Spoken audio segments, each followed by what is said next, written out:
Hello everyone, welcome to संविदा वर्ग 3 online classes. तो गाइज, आज की इस क्लास में हम वर्ग 3 के लिए हिंदी प्लस पेडागोजी के कुछ महत्वपूर्ण क्वेश्चन स्टडी करेंगे। इस वीडियो में मैंने टोटल 15 क्वेश्चन लिए हैं जो कि मोस्ट आईएमपी क्वेश्चन है और एग्जाम में आने के मैक्सिमम चांस है। तो गाइज, देखते हैं आप 15 क्वेश्चन में से कितने क्वेश्चन के करेक्ट आंसर दे पाते हैं। आपसे जितने भी क्वेश्चन के करेक्ट आंसर बनते हैं हमें कमेंट बॉक्स में कमेंट करके ज़रूर बताएं। तो चलिए गाइस, स्टार्ट करते हैं आज की क्लास और चलते हैं हमारे पहले क्वेश्चन की तरफ। शिक्षण विधि का चयन करते समय किसे ध्यान में रखने की आवश्यकता नहीं है? 4 ऑप्शन है। विद्यार्थियों का मानसिक स्तर, व्यक्तिगत भेद, अभिभावक की पृष्ठभूमि, विषय की विशिष्ट प्रकृति। तो यहाँ पर हमारा करेक्ट आंसर हो जाएगा अभिभावक की पृष्ठभूमि। ठीक है, इसे ध्यान में रखने की आवश्यकता नहीं है। तो यहाँ पर ऑप्शन सी हमारा बिल्कुल राइट आंसर हो जाएगा। क्लियर? चलिए नेक्स्ट क्वेश्चन। प्राथमिक स्तर पर कविता शिक्षण उपयोगी नहीं होगा।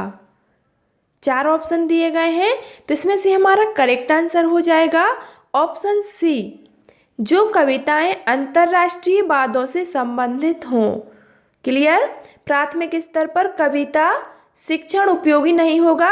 कैसी? जो कविताएं अंतर्राष्ट्रीय वादों से संबंधित हों। तो ऑप्शन सी हमारा बिल्कुल राइट आंसर हो जाएगा। चलिए नेक्स्ट क्वेश्चन। किंडरगार्टन या फिर बच्चों का उद्यान विधि का प्रतिपादन किसने किया? 4 ऑप्शन है। Cook, फ्रोवेल, Montessori, Dalton. तो किंडरगार्टन विधि का प्रतिपादन फ्रोवेल ने किया था।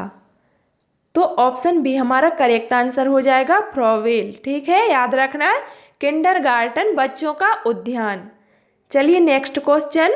गाइस, वीडियो पसंद आए तो वीडियो को लाइक जरूर कर दें।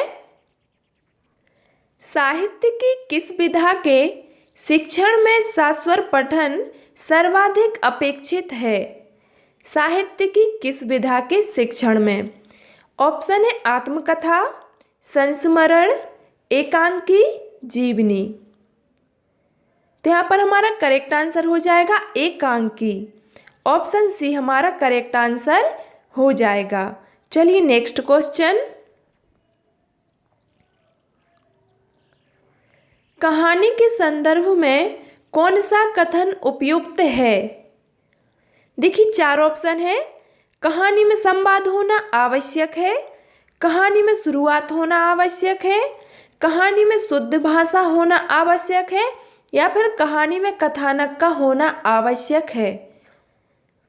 तो देखिए, कहानी के संदर्भ में जो सबसे उपयुक्त कथन है वो हो जाएगा कहानी में कथानक का होना आवश्यक है। ऑप्शन डी हमारा करेक्ट आंसर होगा, क्योंकि गाइस बिना कथानक के किसी भी कहानी की कल्पना नहीं की जा सकती है। तो ऑप्शन डी हमारा बिल्कुल करेक्ट आंसर हो जाएगा। चलिए नेक्स्ट क्वेश्चन। बुद्धि समावेश करती है अपसारी चिंतन का, अभिसारी चिंतन का, समालोचित चिंतन का, विचारशील चिंतन का। तो इसमें हमारा करेक्ट आंसर हो जाएगा ऑप्शन बी, बुद्धि अभिसारी चिंतन का समावेश करती है। ऑप्शन बी हमारा बिल्कुल राइट आंसर हो जाएगा। क्लियर? चलिए नेक्स्ट क्वेश्चन देख लेते हैं। तो उच्च प्राथमिक स्तर पर हिंदी भाषा का आकलन करते समय आप सर्वाधिक बल किस पर देंगे? देखिए, सर्वाधिक बल हम किस पर देंगे? लिखित परीक्षा, मौखिक परीक्षा, पोर्टफोलियो, या फिर जांच सूची। तो उच्च प्राथमिक स्तर पर हिंदी भाषा का आकलन करते समय आप सर्वाधिक बल पोर्टफोलियो पर देंगे, जो कि ऑप्शन सी में दिया गया है। तो हमारा आंसर ऑप्शन सी के साथ में चला जाएगा। ठीक है, option C is correct answer. चलिए नेक्स्ट क्वेश्चन।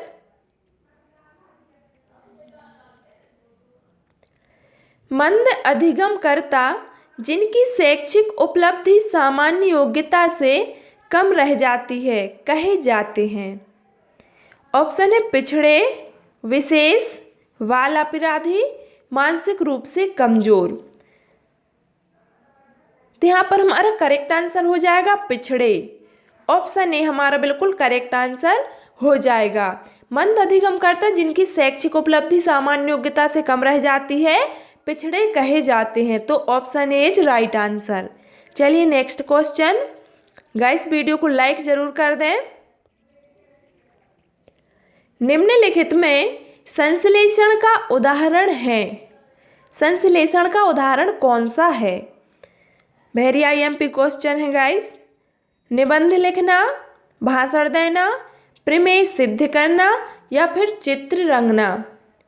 देखिए संश्लेषण का उदाहरण है प्रमेय सिद्ध करना, जो कि हमारे लिए ऑप्शन सी में दिया गया है। तो यहाँ पर हमारा आंसर ऑप्शन सी के साथ में चला जाएगा, प्रमेय सिद्ध करना। चलिए नेक्स्ट क्वेश्चन।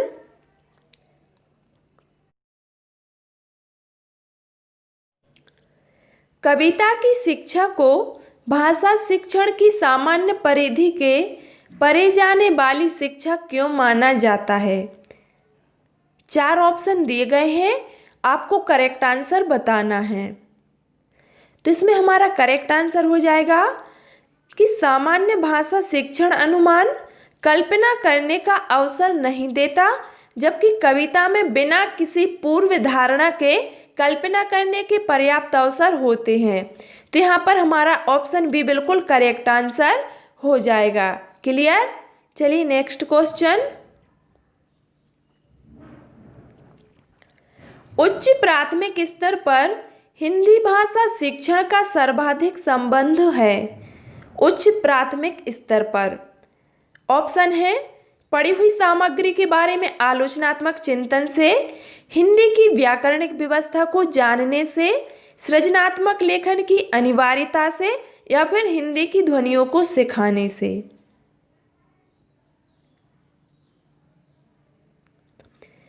तो इसमें हमारा करेक्ट आंसर हो जाएगा ऑप्शन बी, हिंदी की व्याकरणिक।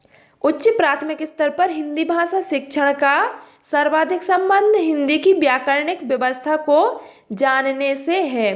तो ऑप्शन बी हमारा करेक्ट आंसर हो जाएगा, क्योंकि ध्वनियों को सीखने का कार्य प्राथमिक स्तर का है। तो option B is right answer. चलिए नेक्स्ट क्वेश्चन।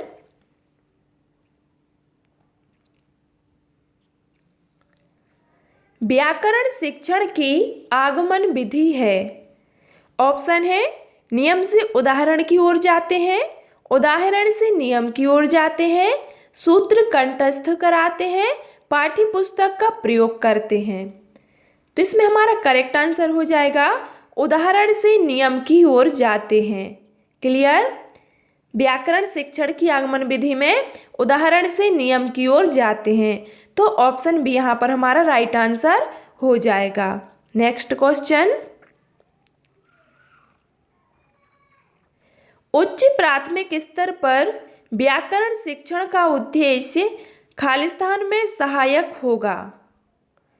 उच्च प्राथमिक स्तर पर व्याकरण शिक्षण का उद्देश्य, तो यहाँ पर हमारा करेक्ट आंसर हो जाएगा भाषा की नियमबद्ध प्रकृति को समझने और उसका विश्लेषण करने में सहायक होगा। तो यहाँ पर ऑप्शन डी हमारा बिल्कुल करेक्ट आंसर हो जाएगा। गाइस इसीलिए भाषा को नियमबद्ध सीखने के लिए व्याकरण का ज्ञान कराना आवश्यक होता है। तो ऑप्शन डी हमारा बिल्कुल करेक्ट आंसर हो जाएगा। चलिए नेक्स्ट क्वेश्चन। कौन सा सीखना स्थायी होता है? ऑप्शन है रटकर, सुनकर, समझकर या फिर देखकर।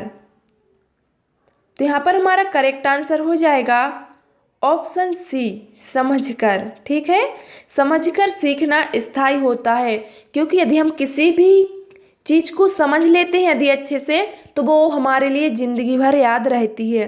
तो समझकर सीखना स्थायी होता है, जबकि रटकर, सुनकर और देखकर हम किसी भी चीज़ को नहीं समझ सकते हैं। तो option C is right answer. चलिए नेक्स्ट क्वेश्चन। भाषा शिक्षण की प्रत्यक्ष विधि में तो 4 ऑप्शन है। मातृभाषा का निरर्थक हस्तक्षेप होता है, भाषा अर्जन की स्वाभाविक स्थिति का निर्माण होता है, अतिरिक्त शिक्षण सामग्री की कोई आवश्यकता नहीं है, या फिर भाषा की विविध संरचनाओं के लेखन हेतु अभ्यास पर बल दिया जाता है। तो यहाँ पर हमारा करेक्ट आंसर हो जाएगा ऑप्शन बी। भाषा शिक्षण की प्रत्यक्ष विधि में भाषा अर्जन की स्वाभाविक स्थिति का निर्माण होता है। तो ऑप्शन बी हमारा बिल्कुल करेक्ट आंसर हो जाएगा। सो गाइस, आज के क्लास में मैंने इतने ही क्वेश्चन इंक्लूड किए थे जो कि आपको इस वीडियो के माध्यम से बता दिए हैं। यदि आपको आज की क्लास पसंद आई हो तो वीडियो को लाइक कर दें और इसी तरह के नए नए वीडियो पाने के लिए चैनल को सब्सक्राइब करना ना भूलें। Thanks for watching this video. मिलते हैं नेक्स्ट क्लास में।